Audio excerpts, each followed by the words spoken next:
إن الحمد لله نحمده ونستعينه ونستغفره ونعوذ بالله من شرور أنفسنا وسيئات أعمالنا من يهديه الله فلا مضل له ومن يضلل فلا هادي له وأشهد أن لا إله إلا الله وحده لا شريك له وأشهد أن محمدا عبده ورسوله اللهم صل وسلم وبارك ونعم على سيدنا وإمامنا وقدوتنا محمد وعلى آله وصحبه وسلم تسليما كثيرا أما بعد فإن شاء الله تعالى d'abord, salam alaikum wa rahmatullahi wa barakatuh à tous nos téléspectateurs qui nous regardent et aussi les frères qui sont là pour suivre le cours. On a commencé, là, ilhamd, une série consacrée au Hajj, vu effectivement la période. On a commencé déjà les mois sacrés, effectivement. Et bientôt, Inch'Allah Ta'ala, dans quelques semaines, les premiers pèlerins vont partir effectivement effectuer ce pilier de l'islam, le pèlerinage, bi'idhnillahi ta'ala, qu'on espère qu'Allah subhanahu wa ta'ala leur facilite ce voyage et accepte d'eux.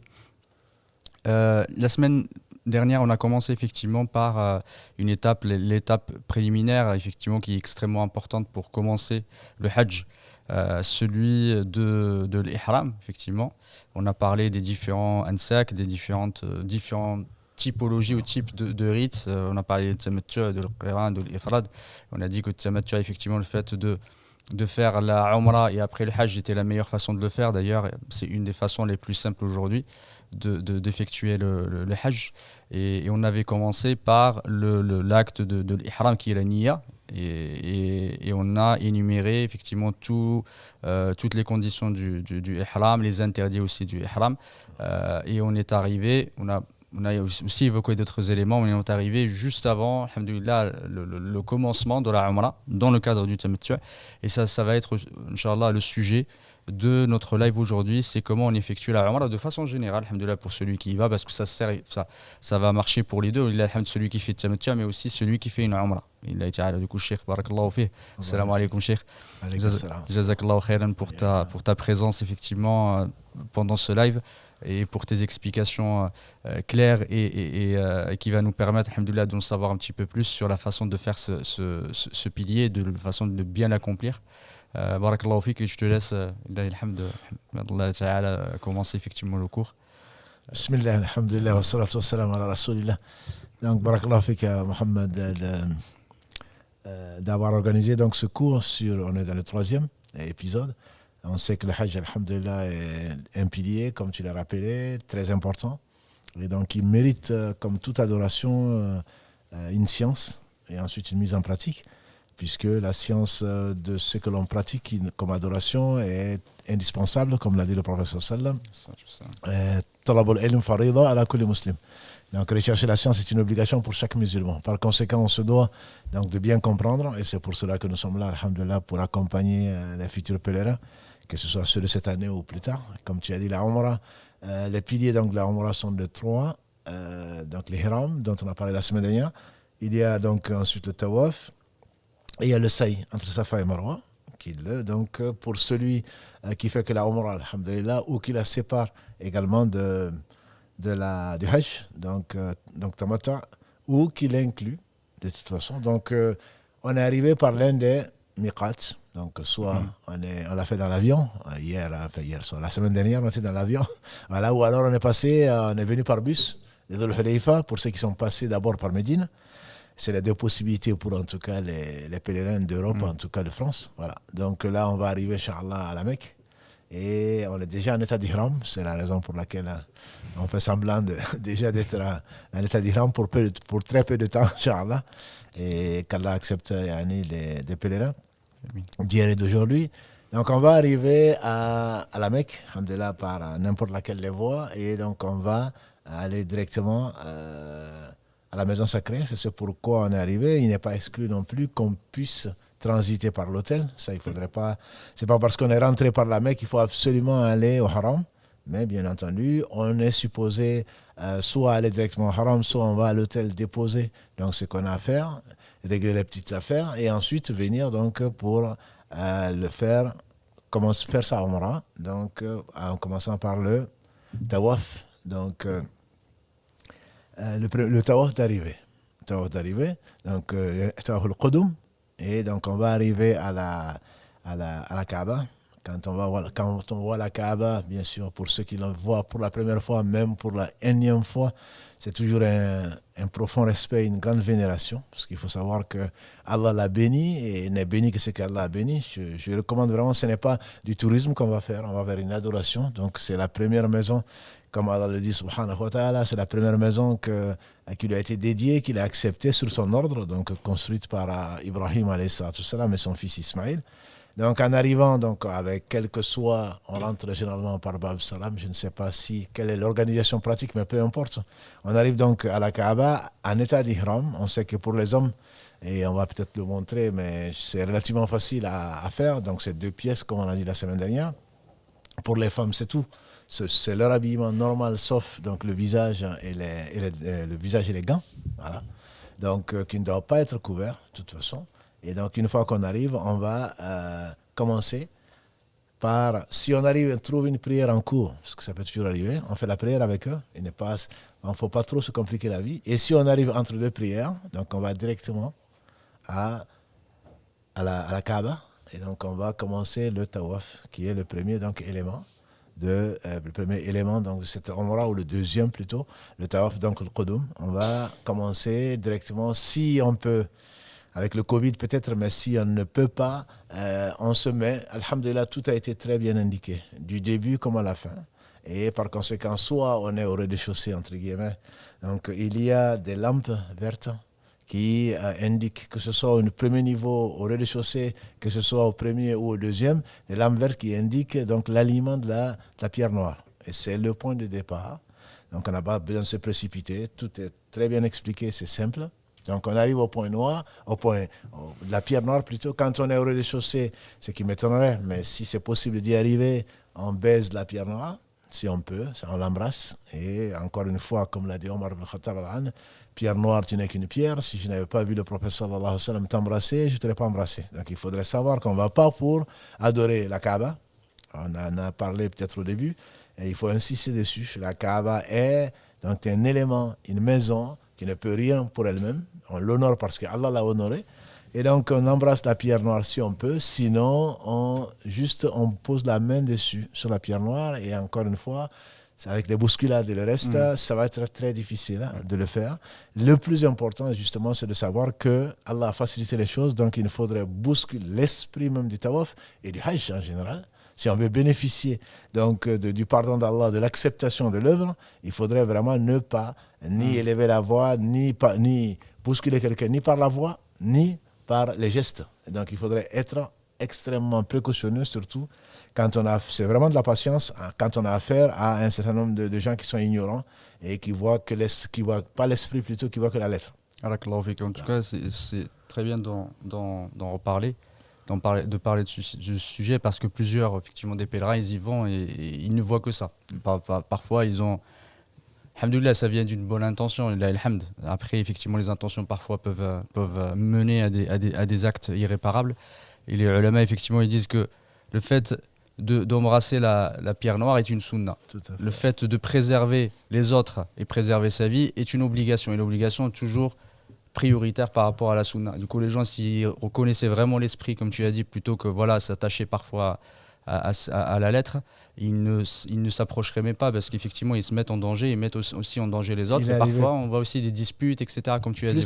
Plus que des disputes, moi, j'ai vu déjà les soldats ou le policier en train de ramasser le sang à côté de la pierre noire.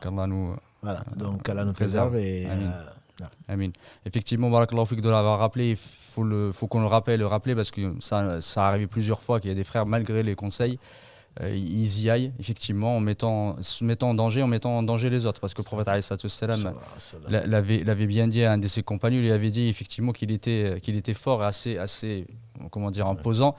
Il ne fallait pas effectivement qu'il aille déranger et mettre en danger la vie des autres. C'est un exemple que le prophète alayhi salatu wassalam a donné, et c'est une injonction, un conseil qu'il a dit le prophète alayhi salatu wassalam à un de ses compagnons. Et c'est un conseil qu'on doit donner aussi à nos frères. N'allez pas effectivement à se mettre en danger, à mettre en danger la vie des autres, effectivement, et et elle risquait peut-être même d'annuler cette adoration, comme tu as dit la dernière fois, les gens qui sortaient les couteaux se battre, c'est inadmissible. C'est inadmissible. C'est juste impensable. Oui, mais ça arrive. Le fils d'Adam, qu'Allah nous préserve. Si tu peux, effectivement, on commence effectivement par la pierre noire, c'est le début du tawaf. Donc le tawaf, c'est la circumambulation autour de la Kaaba. Donc ça commence, comme l'a dit le professeur, c'est une prière. Il faut savoir que c'est une prière, donc on comprendra pourquoi il y a un certain nombre de choses. C'est une adoration, donc la première des choses, comme dans toute adoration, c'est l'intention. Oui, donc c'est l'intention, c'est pas de s'échauffer autour de la Kaaba, c'est pas de la gym.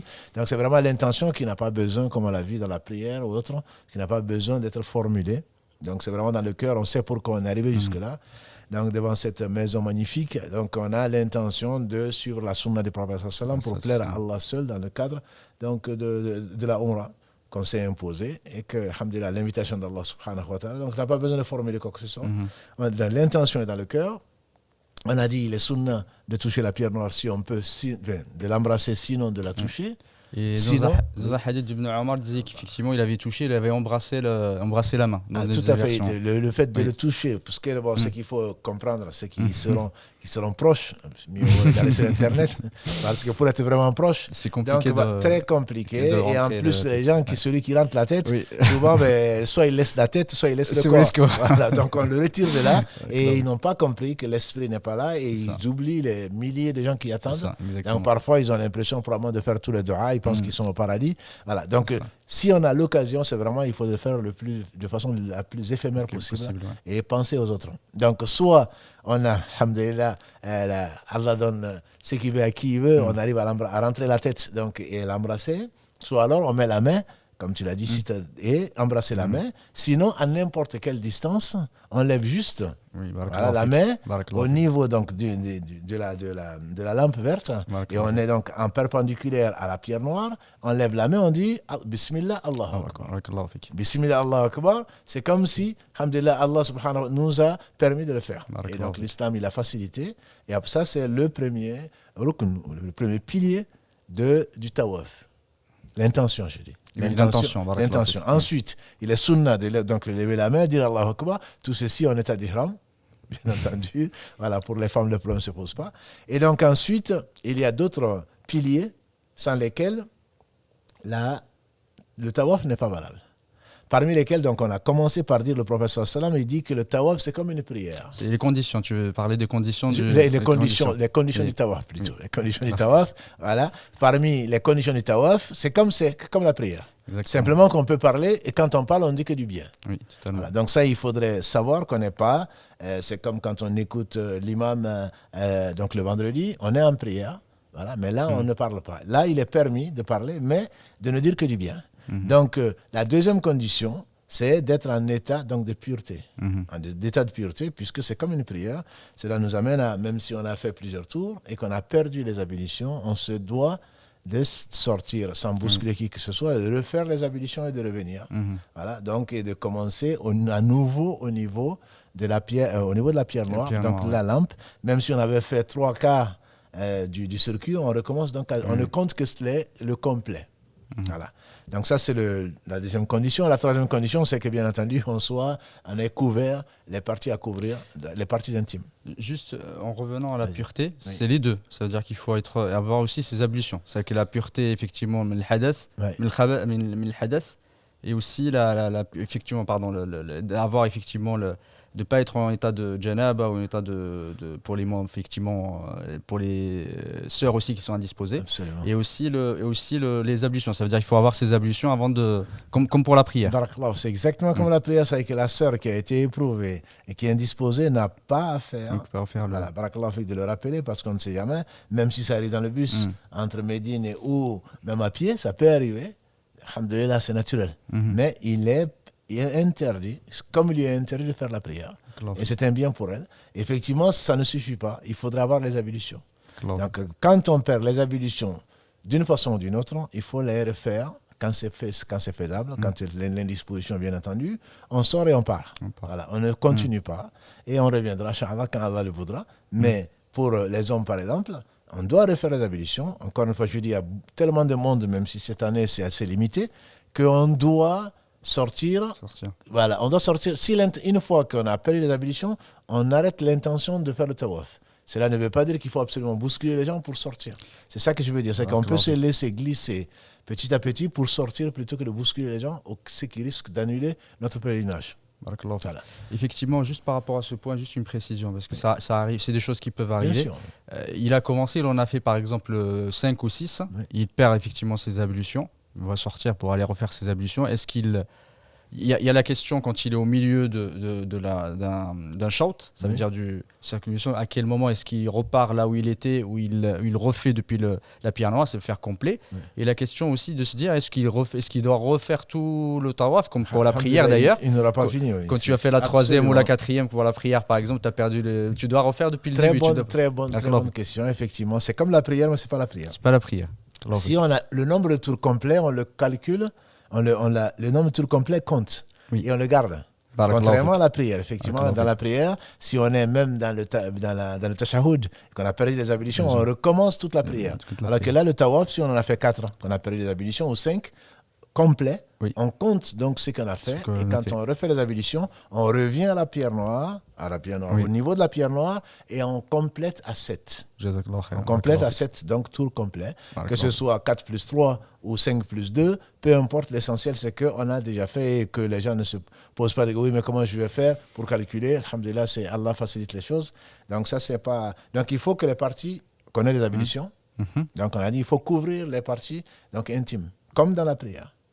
C'est-à-dire qu'on n'a pas à se présenter comme les polythéistes le faisaient avant, dans le reproche, voilà, de ne pas de se présenter. Avant, ils le faisaient même nu. Oui, effectivement. Le hadith du prophète, voilà,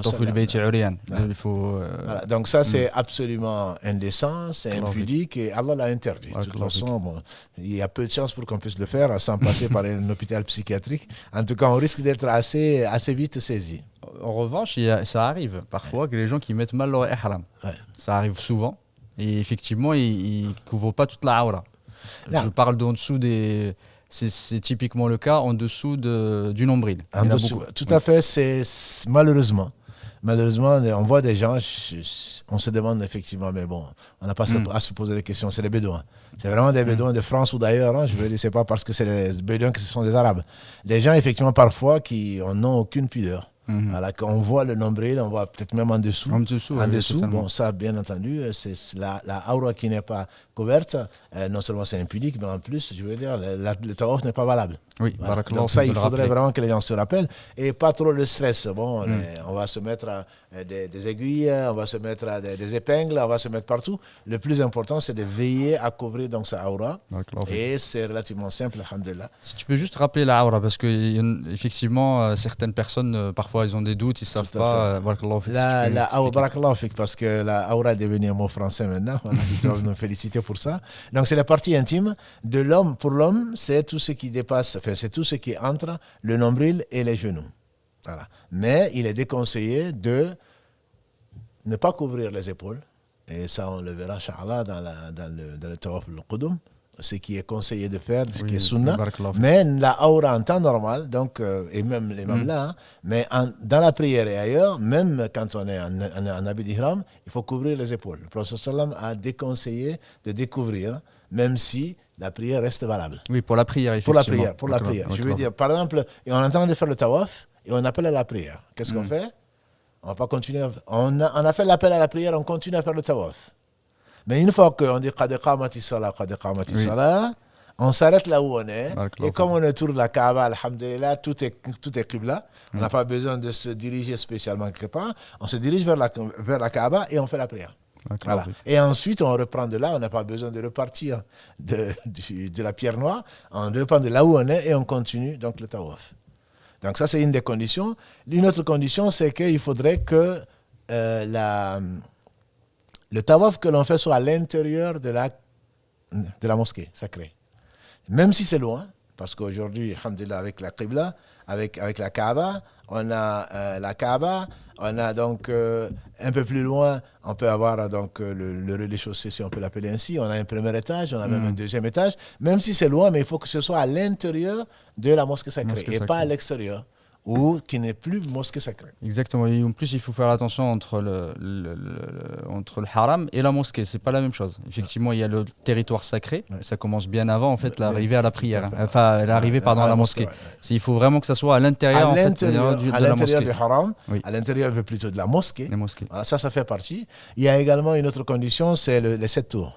Ouais, Ça, on en clair. a dit tout de suite. C'est 7 tours. Et les pauvres coranistes, ils ne se trouvent pas dans le Coran, ils trouvent dans la Sunna du prophète sallam. Celui qui en fait 6, non seulement son hajj n'est pas valable, mais son tawaf n'est pas valable, donc son hajj n'est pas valable. C'est qu'ils ne veulent prendre que ce qui est dans le Coran. Donc ça, c'est on prend du prophète sallam, ce qu'Allah lui a donc révélé. Il y a également le fait de façon continue, c'est-à-dire de ne pas interrompre le tawaf, les 7 tours, que sous condition d'imposition ou d'obligation, sous contrainte. Oui. J'entends par là, on a fait 2 tawaf, on est fatigué, ça peut se comprendre, on peut se reposer un peu et reprendre. On a soif, on veut aller boire. Voilà, on a soif, on s'arrête, on boit de l'eau Zemzem qui est partout, alhamdoulilah, on marche et on continue à son rythme. Mais allez faire 5 tours, bon, maintenant, je me repose un peu, je vais prendre un café. Oui, c'est ça. Par exemple, puisqu'il n'y a personne pour surveiller, écoute, je sors, je vais prendre un café, je vais manger un peu, après je vais reprendre. Oui, sinon je m'arrête, je vais faire circat. Voilà, je vais faire exactement surrogatoire. Après, je continue. Non, on peut faire la prière obligatoire, bien entendu, et on doit la faire. Et en dehors de ça, donc si ce n'est pas vraiment une obligation, une contrainte, on doit la faire de façon continue.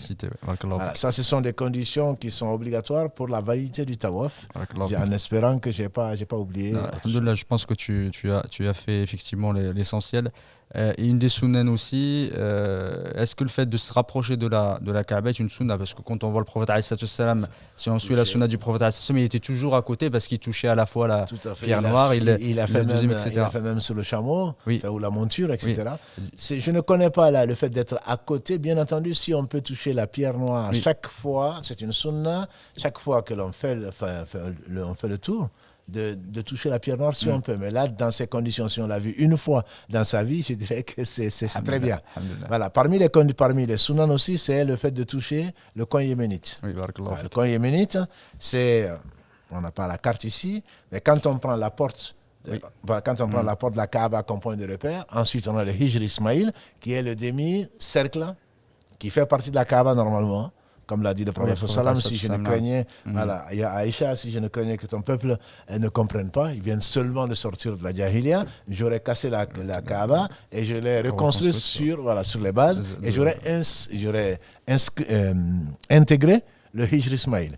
Hijr Ismaïl, donc c'est le demi-cercle qui est ouvert, alhamdoulilah, où des gens courent aussi, se bousculent pour aller prier à l'intérieur. Et ça, je ne connais aucune sunna dedans. Il y a encore pire, si il cause du tort aux autres. Voilà. Donc on ne doit pas rentrer dedans. Oui, d'avoir pensé. On ne doit pas rentrer. Celui qui rentre, il ne peut pas d'abord, premièrement, parce qu'il y a beaucoup de monde.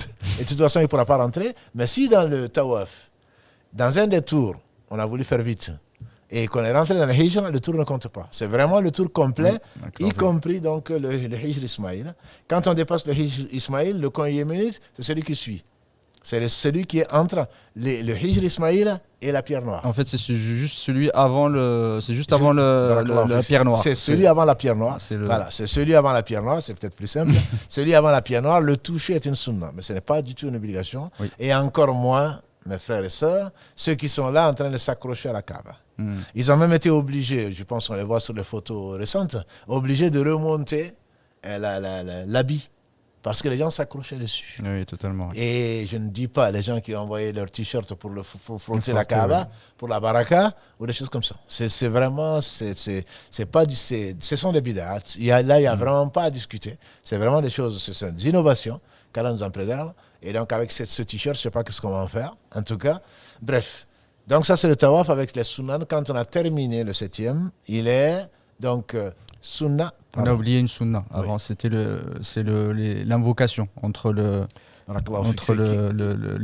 coin yéménite et le... Et pas seulement l'invocation d'ailleurs. Oui, une sunna, c'est tout le long. C'est ça. Tout le long, voilà. Tout le long du tawaf, c'est, comme l'a dit le prophèt, c'est comme la prière, mais on dit que du bien. On peut parler, c'est que du bien. Donc on doit faire beaucoup d'invocations. Il n'y a pas d'invocation spéciale, entre guillemets, à dire. J'ai oublié ceci. Les gens vont malheureusement ils sont en train de lire, ils tiennent absolument à la lettre. Oui, totalement. Voilà, ils inconviennent, ils dérangent les gens qui sont à côté, ils le font à tue-tête et parfois même ils ont un guide Oui, qui répète. qui dit les oui. choses et ils répètent derrière. Allahumma, Allahumma, Rabbana, Rabbana, Atina, Atina. Voilà, ils ne savent même pas ce qu'ils disent. Hein. Tous les gens qui sont à côté ne cherchent qu'une chose, c'est les dépasser. Parce qu'on n'arrive même pas à se concentrer. Là, on doit faire beaucoup d'invocations pour eux et aussi pour nous, Inch'Allah. Voilà, beaucoup d'invocations. Et le plus simple, ce qui résume tout, c'est la banatina fi dunya hasana, wa fil akhirati hasana, wa qina adhaban nar. Donc, ce qui est connu et qu'on en prend. Exactement, c'est entre le coin yéménite, ça s'appelle le sunna, entre le coin yéménite et la pierre noire. Et la pierre noire en particulier.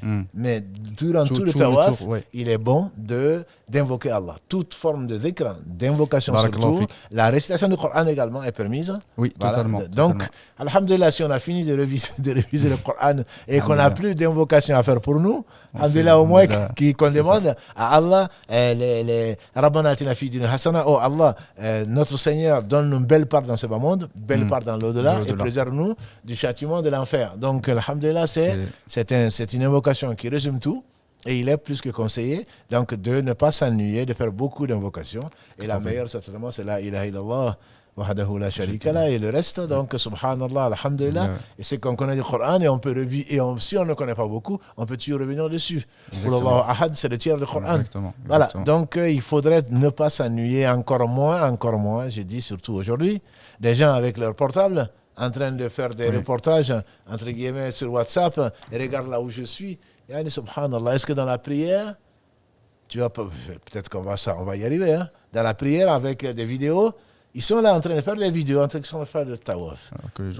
Voilà, pour montrer ça. Les gens prient des fois, les gens ils prient, et lui ils prennent le téléphone et ils filment. Ils prennent le téléphone et voilà, je suis là, en fait, voilà, reportage en direct. Hein. C'est le cas vraiment de le dire et ça n'a pas de sens. Ça n'a vraiment pas de sens. C'est avec émotion, c'est avec dévotion. Si les larmes peuvent sortir, qu'elles sortent. C'est vraiment le moment où les larmes doivent sortir. Et si ce n'est pas le cas, au moins que le cœur soit présent, qu'on demande, qu'on supplie, pas seulement demander, qu'on supplie Allah subhanahu wa ta'ala d'accepter. Et c'est ce qu'a fait Ibrahim, alayhi salatu wassalam, alors qu'il est garanti de l'acceptation. Donc ça, c'est vraiment un moment extrêmement important. Quand on a fini ça, et on n'a certainement pas fini encore les sunan, donc il est bon d'aller à... Excuse-moi, juste revenir effectivement au tawaf. Ouais. Le début, effectivement, à la pierre noire, on se met en face, effectivement, et après on tourne. C'est dans quel sens tourner? Parce qu'on n'en a pas parlé aussi. Ça fait partie des conditions. Même si là, on voit, de toute façon, il faut suivre. Pas le choix. On n'a pas le choix. On ne peut pas aller en sens inverse. Mais effectivement, c'est laisser donc la Kaaba à sa gauche, voilà, et donc tourner dans le sens contraire des aiguilles d'une montre. Celui qui veut faire le contraire, je pense qu'il ne va pas y arriver. Donc effectivement, ça fait partie des conditions, de cette condition, c'est de laisser la Kaaba donc, à sa gauche et de faire donc le tour de la Kaaba.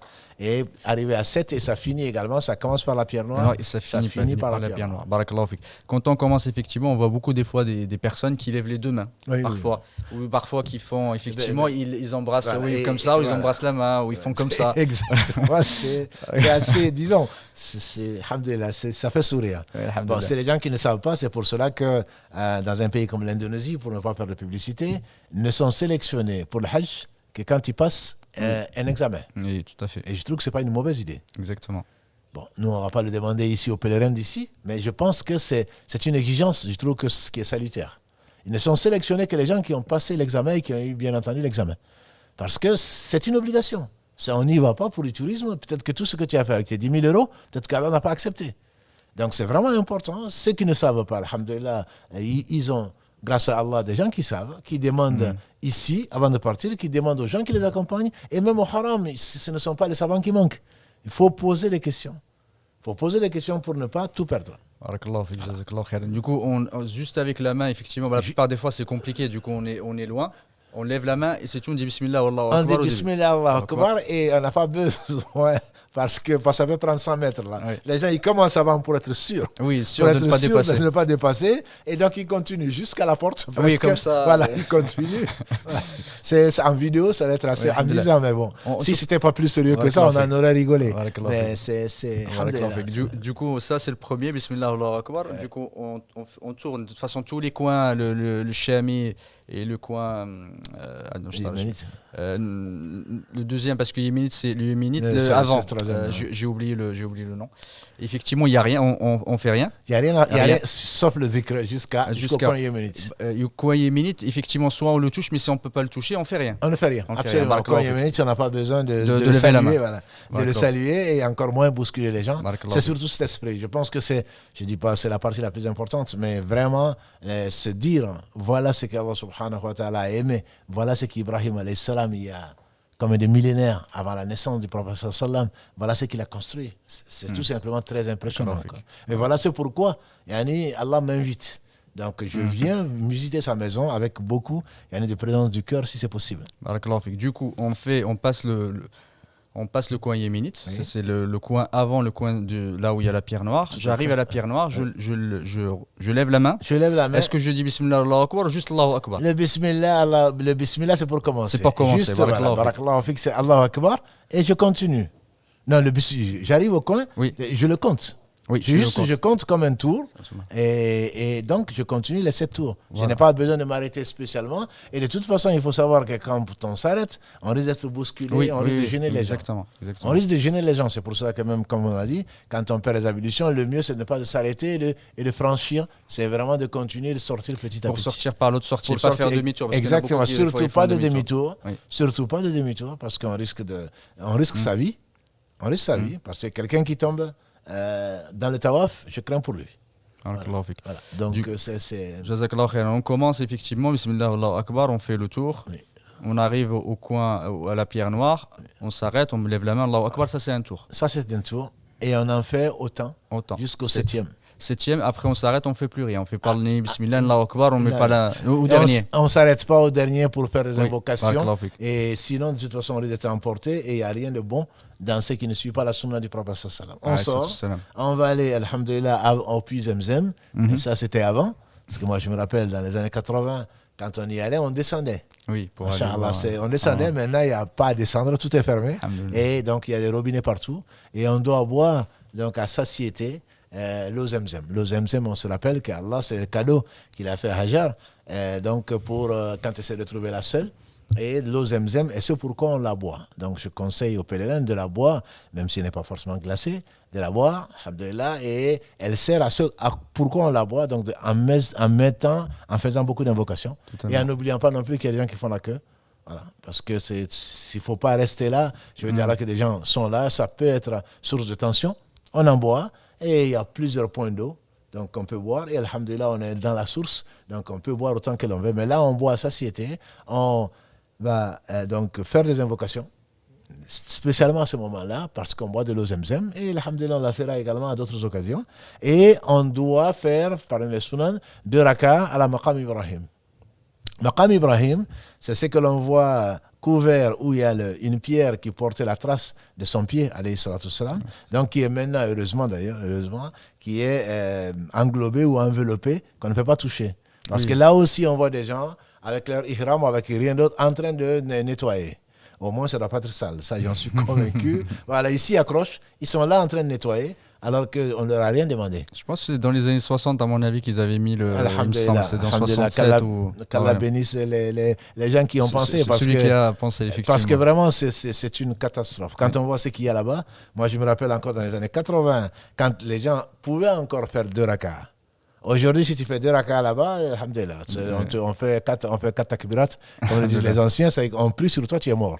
Si tu veux faire 2 rakas là-bas, parce que moi je tiens à la sunna, moi c'est Maqam Ibrahim, alhamdulillah, il se peut que Allah ait déjà décrété ta mort là-bas.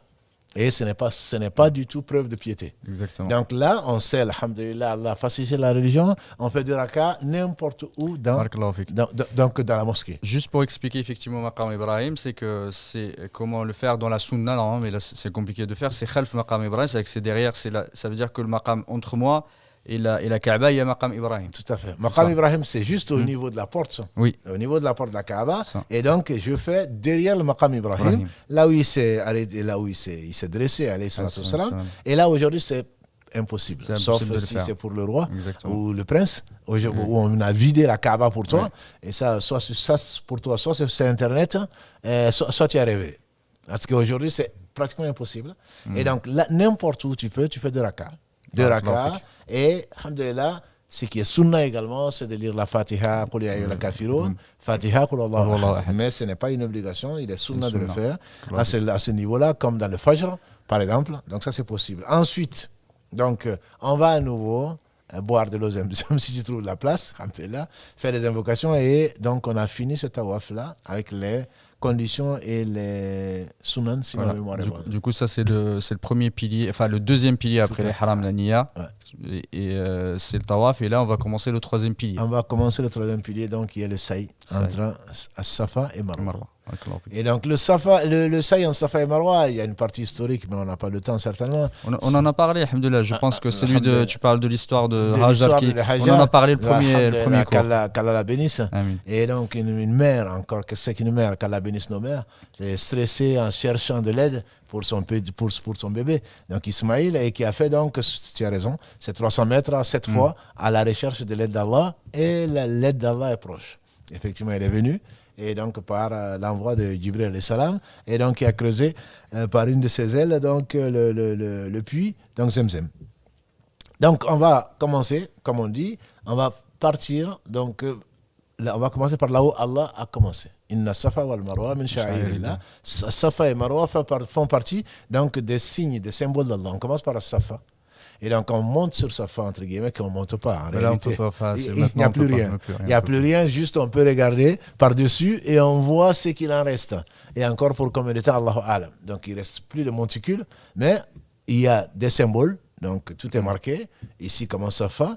Donc on va à Safa et à ce moment-là, encore une fois, la première condition, c'est l'intention. C'est que je ne vais pas pour regarder le mont, pour prendre des photos, etc. J'y vais en tant qu'adoration. Ça, c'est dans le cœur. Alhamdulillah, ça, c'est la première des conditions. D'ailleurs, une des particularités de Tawaf, Sa'i, de Safa wal Marwa, c'est que ça ne peut pas être une adoration indépendante. Elle suit toujours le Tawaf. C'est ce que je voulais dire comme deuxième condition. C'est que la première condition, je vais faire le Sa'i, donc la course entre Safa et Marwa, mais je ne peux la faire que après un tawaf. Voilà, c'est juste après le tawaf qu'il faut, juste après, autant que faire se peut. Il ne s'agit pas de mettre, de chronométrer. Voilà. Mais on y va. Alhamdulillah, les conditions, il y a des ascenseurs, il y a des escaliers roulants. On y va calmement, voilà, calmement. On attend quelqu'un peut-être, mais on ne va pas encore une fois faire un tour, en train de prendre un café ou autre chose pour venir. Donc, il ne faut pas laisser le temps. On ne rentre pas à l'hôtel. On ne rentre pas à l'hôtel, exactement. Ah, tiens, j'ai oublié mon portable, ou d'avertir ma mère. Voilà. Donc, on va directement au Sa'i, à Safa. Et là, on monte sur Safa. Et, alhamdulillah, avec l'intention donc, de faire le Sa'i. Et juste après le tawaf. Ça ne se fait pas avant. En disant, mais finalement, il y a trop de monde autour du tawaf. Voilà. Donc, je vais d'abord faire le Sa'i. Et après, je vais faire le tawaf. C'est nul. Donc, il faut faire le Sa'i après le tawaf, avec l'intention, alhamdulillah, et ne pas laisser donc trop de temps, entre guillemets, entre les deux, sans raison, et d'avoir les ablutions est conseillé, là, comme tout le temps. Oui, mais par contre, si on perd les ablutions, alhamdulillah, on peut continuer. On peut continuer, contrairement qu'on a dit au tawaf. Voilà. Donc là, la sunna, c'est donc sur Safa, c'est de dire Allahu Akbar, Allahu Akbar, Allahu Akbar 3 fois. Oui. La ilaha illallah wahdahu la sharika la, lahul mulku wa lahul hamdu wa huwa ala kulli shay'in qadir. La ilaha illallah wahda, sadaqa wa'ada wa nasra abda wa hazama al-ahzab wahda. Ce sont des sunan. Si on ne dit pas, alhamdulillah, si on ne le connaît pas, on n'a pas besoin non plus d'avoir son livre avec soi. Mais si on veut le faire, on le fait. Donc on fait les invocations qui sont dans la sunna et ensuite donc on fait le trajet de Safa vers Marwa. Justement par rapport à la sunna, effectivement la sunna du dua, et on se dirige vers la Kaaba. J'allais vers la Qibla, vers la Kaaba qui est juste à côté. Voilà. Mais on n'a pas besoin forcément de la voir.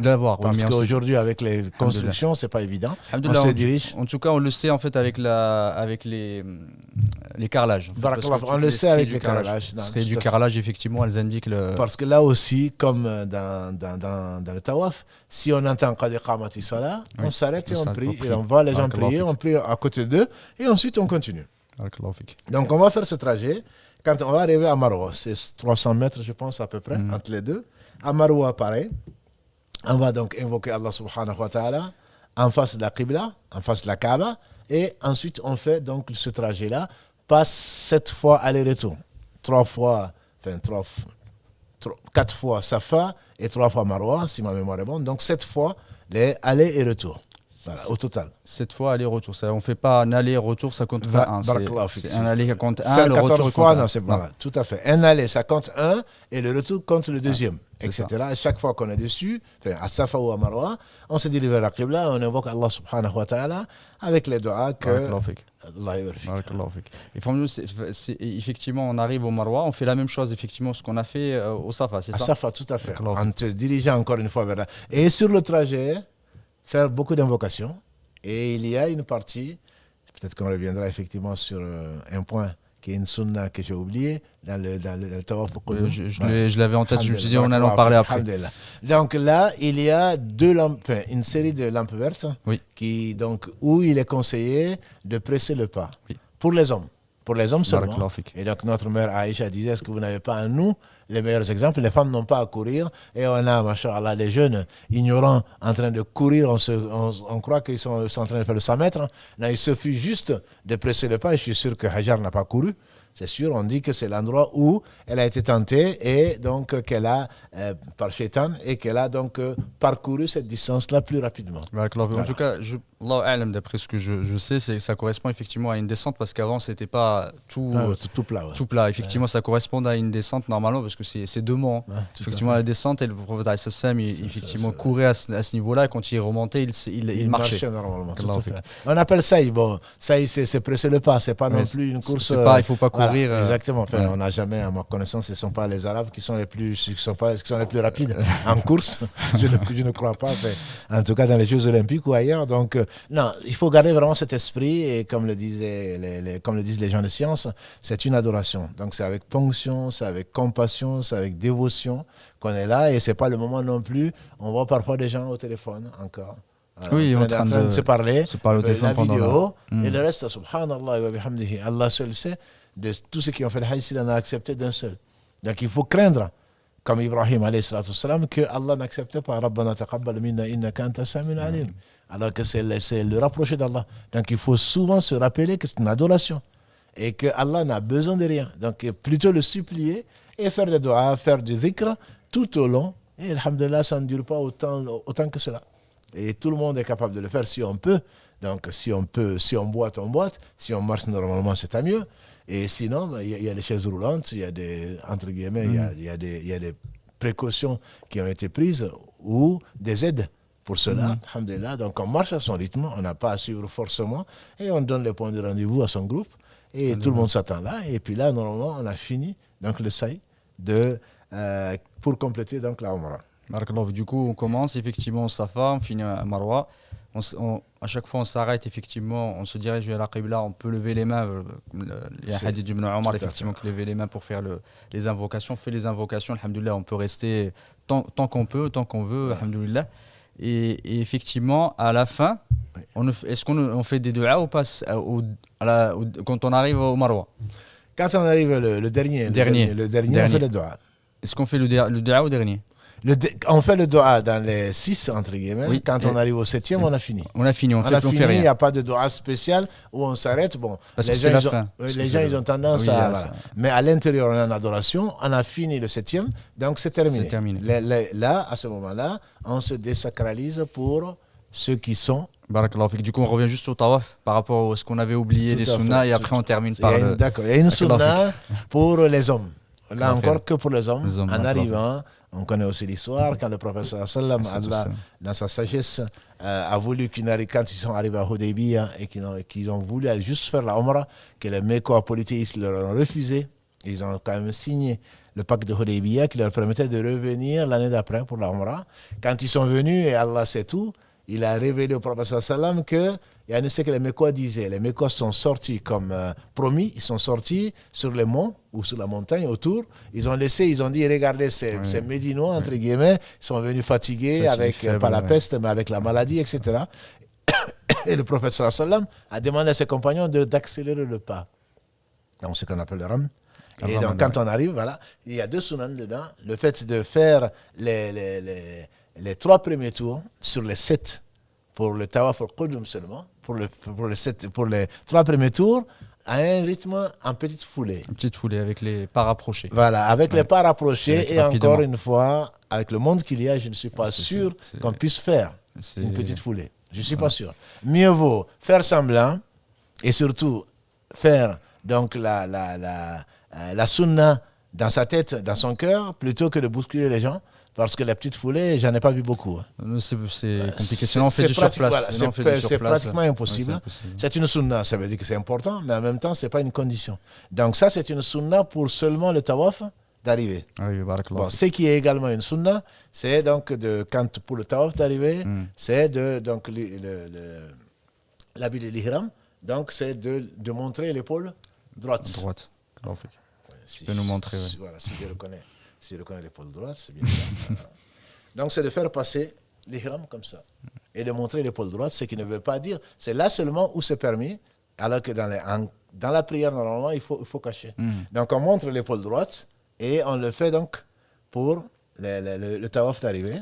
Tout le tawaf. Tout le tawaf, parce que c'est le tawaf d'arrivée.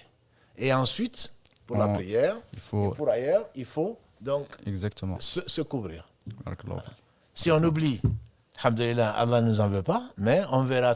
Parce qu'il y a certains, on le voit en dehors, ils sont toujours presque découverts. Ils restent comme ça. Ils restent comme ça, presque priés comme ça. Ce n'est pas du tout, c'est de l'ignorance ou de l'oubli, je l'espère, mais ce n'est pas du tout sunna. En tout cas, oui, c'est surtout que le prophète l'a interdit effectivement de prier avec une épaule découverte. C'est comme hier ou avant-hier, un ignorant, il prie avec son t-shirt là. Et donc, je viens le voir après. Je dis, c'est sunna de. Il me dit, ouais, la aura, c'est entre. Je dis, oui, mais la aura, pas dans la prière. Et il dit, mais dans le tawaf. Je dis, mais c'est particulier au tawaf. Voilà. Donc, c'est des gens. Donc oui, voilà, il a appris une chose. C'est l'orgueil. C'est l'orgueil. Qu'Allah nous réforme. C'est l'orgueil. Et surtout que c'était juste un conseil. Je n'ai pas dit que la prière n'était pas valable. Juste pour dire. Certains ulama d'ailleurs qui disent que c'est pas valable. Voilà, non, mais parce que tu as consciemment désobéi. Mais moi, je pensais que c'est quelqu'un qui ne savait pas. Je voulais faire du bien. Et alhamdoulilah, j'ai fini par partir. Alhamdoulilah, qu'Allah nous réforme. Amin. Voilà. Donc, une fois qu'on a fait ce tawaf, on l'a oublié. Allah a voulu peut-être pour qu'on insiste encore plus dessus. Alhamdoulilah, ce n'est pas une obligation, les femmes n'en parlons pas, bien sûr, ce n'est que pour les hommes. Les femmes n'ont à rien découvrir du tout. On ne sait jamais, mieux vaut le préciser. Voilà, donc elle doit être couverte, on ne doit voir que le visage et les deux mains. Et ensuite, donc, on a fait le saï, Allah l'a facilité. Et après le saï, donc on a fini le 7e.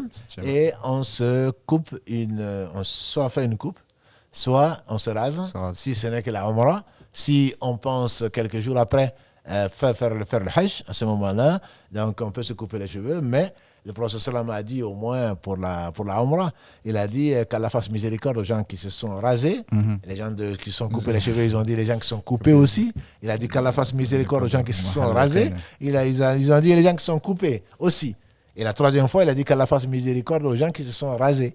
Et ils ont dit les gens qui sont coupés aussi. Et il a dit les gens qui sont coupés les cheveux aussi. Donc il suffit. Il ne faut pas que nos sœurs se rasent. Ce n'est pas une sunna du tout. Donc il suffit, alhamdoulilah, de prendre une mèche ou l'équivalent de, je ne sais pas, une phalange. Pour le couper, c'est terminé. Quant aux hommes, alhamdoulilah, s'ils peuvent se couper les cheveux, se raser, c'est mieux pour eux. Mais sinon, le fait donc d'enlever des cheveux volontairement, c'est qu'ils sont désacralisés. Juste une question effectivement par rapport à ça. Certains ulama disent qu'il y a c'est une divergence quand tu fais le hajj après, ils disent il faut en laisser un peu, etc. pour pouvoir faire pour se désacraliser. Il y a certains qui disent effectivement peu importe, il faut refaire juste même si on n'a pas de cheveux, on refait. Qu'est-ce qui est recommandé? On en laisse un peu pour le hajj ou on dit c'est pas grave, on fait comme la sunna du prophète, on est en umrah, on se rase les cheveux? Je conseillerais de faire la sunna du prophète. De toute façon, les chauves, qu'est-ce qu'ils auront à faire? Ils n'ont pas de cheveux de toute façon, on passe la lame dessus. Voilà, et alhamdulillah, il y en a qui sont économes, ils amènent donc de quoi se raser, et entre pèlerins, ils se le font. Sinon, ça coûte, je ne sais pas combien de rials. Ça, c'est une question d'ailleurs, c'est celle d'après, est-ce qu'on a le droit de le faire avant, etc. Ça, c'est une autre. Ça, c'est une autre chose. C'est un autre sujet. Non. Effectivement, c'est de se couper. Quand on se coupe, est-ce qu'on fait comme la femme, on se coupe juste comment dire, Une phalange, oui. une phalange, Ouais. ou est-ce qu'il faut qu'on se coupe partout Alhamdulillah, sur la tête? barakallahu fik, c'est une très bonne question. Soit on rase, le problème ne se pose pas. Oui, Voilà. Allah Donc fait. on a tout enlevé. Soit on prend, effectivement, on se coupe de partout. De partout. Pas barakallahu fik. seulement une partie. Voilà. Se couper une partie, c'est pas permis. Oui. C'est pas permis. Barakallahu Deux, donc si on peut l'égaler, il faut l'égaler. Qui dit égaler dit donc de faire le tour. Un peu le tour. Voilà, donc il faut prendre des cheveux de partout, si c'est possible. Et si on se rase, pour moi, c'est plus économe et c'est plus sunna. Sunna, Voilà. barakallahu fik, Après, c'est- si on n'en a plus, alhamdulillah, on passe quand même On passe pour après. pour Barakallahu fik. après. Il n'y a pas de souci, Inch'Allah. Juste effectivement une recommandation, parce que j'ai vu des sœurs se couper Ouais. les unes les autres juste après à Marwa. J'ai vu de mes propres yeux effectivement qui enlèvent, effectivement on voit leurs cheveux, etc. Est-ce que voilà, juste faire un rappel effectivement qu'on n'est pas pressé, c'est pas parce que on a fini le tawaf que effectivement allez vite il faut qu'on se coupe les cheveux que qu'il faut- Absolument, ce n'est pas, elles n'ont pas, non seulement pas à se montrer, ça c'est fond de l'interdit, déjà en le faisant, et surtout le monde qu'il y a. Il y a autant d'interdits, mais en plus de cela, elles n'ont pas, on peut rentrer à l'hôtel le faire. Simplement, tant qu'on n'est pas coupé, on est encore sacralisé. Ça veut dire que bon, on ne va pas mettre du parfum, etc. Parfum, etc. oui, exactement. Donc, on peut rentrer à l'hôtel, on peut se désacraliser, se laver, changer les habits, si on en a besoin. Pour les femmes, le problème se pose pas, mais pour les hommes, on peut à ce moment enlever l'ihram, etc. Il n'y a vraiment pas, il n'y a pas d'urgence. Barakallahu fik. Surtout que ce n'est pas aussi, entre guillemets, demandant que le Hajj. Parce que là, la Umrah, c'est quoi? C'est quelques heures. Donc c'est soit une matinée, c'est soit une nuit quand on vient tard. Je veux dire, c'est pas épuisant, entre guillemets. Totalement. Voilà, qu'on a tout de suite envie de faire de ceci et cela. Donc mieux vaut être patient. On a été patient pendant une demi-journée. Je pense qu'on peut encore prendre une heure ou une demi-heure, Inch'Allah. Barakallahu fik. Et question effectivement qui se pose beaucoup par rapport à le fait de se couper les cheveux, effectivement de fait de se libérer ou de l'ihram. Et Inès pose la question, est-ce que quand je suis, je l'ai pas encore fait, est-ce que je peux le faire pour quelqu'un d'autre? Parce que je sais qu'il y a des avis là-dessus qui disent que tant que tu ne t'es pas désacralisé, tu ne peux pas désacraliser quelqu'un, il faut d'abord que tu le fasses toi et après pour le faire pour les autres.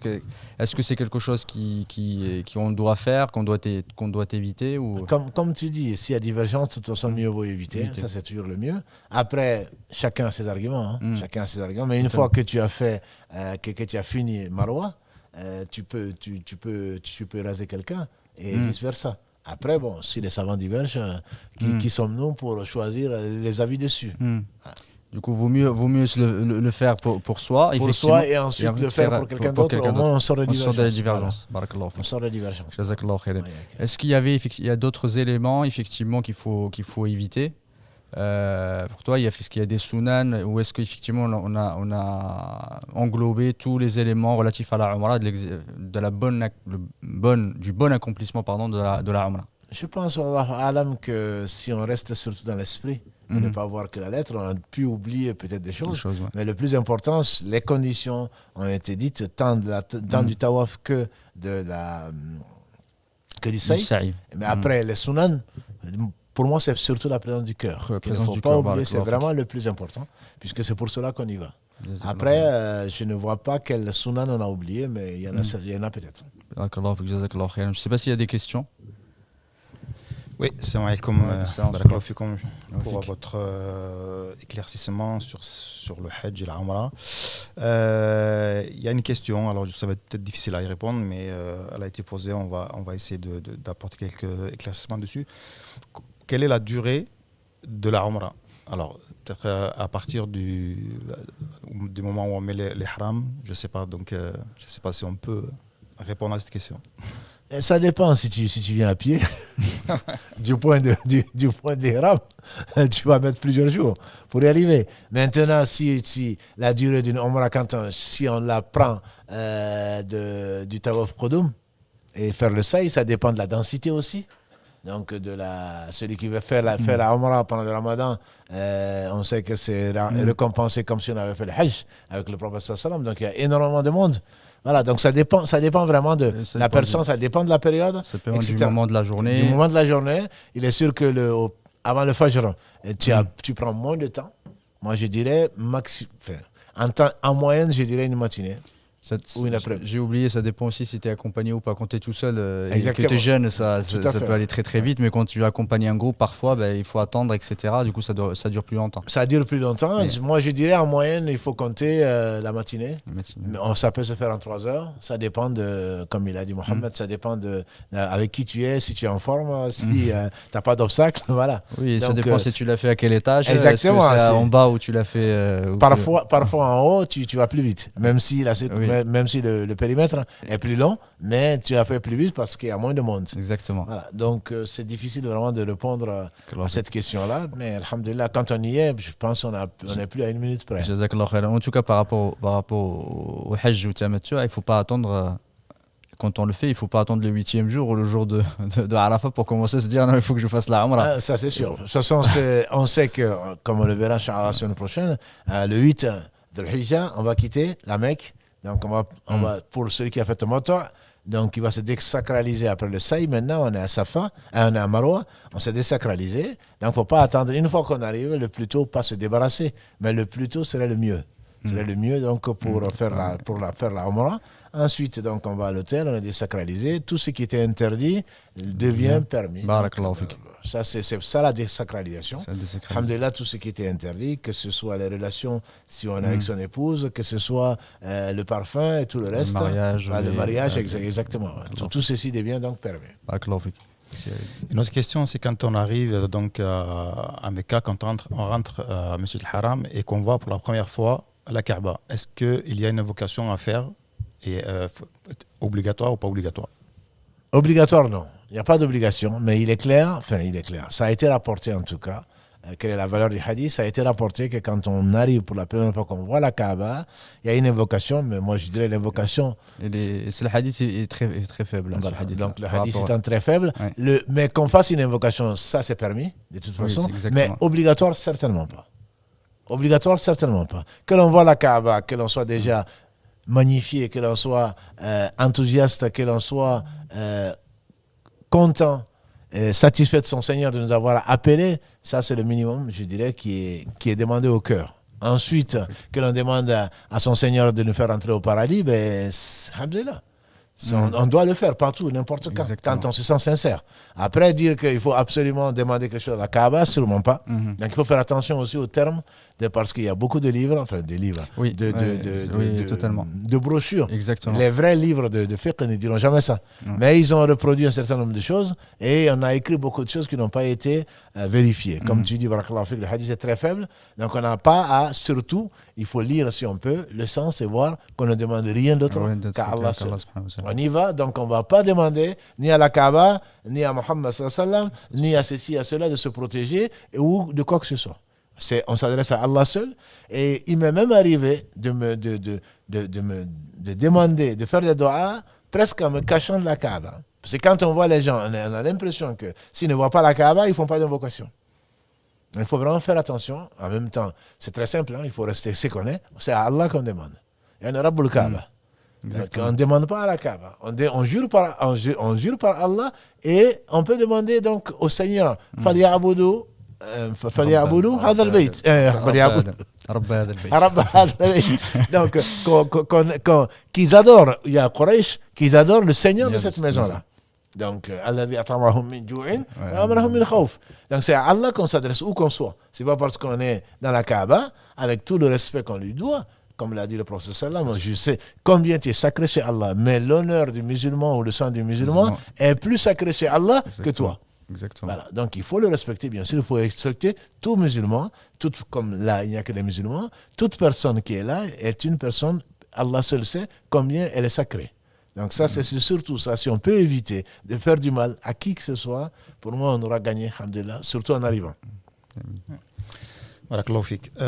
Justement, concernant les invocations, notamment quand on est dans le tawaf, est-ce qu'on peut faire les invocations en français ou est-ce qu'il faut-il les apprendre en arabe Les invocations en français, on peut toujours le faire si c'est là où on se sent le mieux, mais les invocations classiques, comme on a dit tout à l'heure, la plus répandue, surtout entre le coin yéménite et la pierre noire, c'est Rabbana atina fid dunya hasana wa fil akhirati hasana wa qina adhaban nar. Donc les meilleures invocations sont certainement celles du Coran et celles de la Sunna. S'il y a des choix à faire, moi je le ferai en arabe et avec ça, tout en connaissant le sens. Après que l'on le fasse déjà, même dans la prière, il y a divergence entre les savants. Le mieux, c'est d'éviter dans la prière de dire une autre langue que l'arabe. Mais là, ce n'est pas interdit à ma connaissance, c'est pas interdit. Donc, mais les meilleurs, nous on va choisir des mots et Allah a déjà choisi des mots. Le prophète a déjà choisi des mots. Donc c'est certainement les meilleurs. Si on ne les connaît pas ou on les a oubliés, ce n'est pas un souci. On peut le faire. Son tawaf reste tout à fait valable, comme on peut parler à quelqu'un, mais on ne dit que du bien. Donc si on peut parler à quelqu'un, c'est dans sa langue qu'on va parler. Et à ma connaissance, ce n'est pas interdit. Il y a d'autres questions, mais je pense qu'on en a déjà parlé au départ. Si jamais il faudra, on pourra répondre directement dans les commentaires. On arrive pratiquement à la fin, donc je vous laisse terminer, Inch'Allah.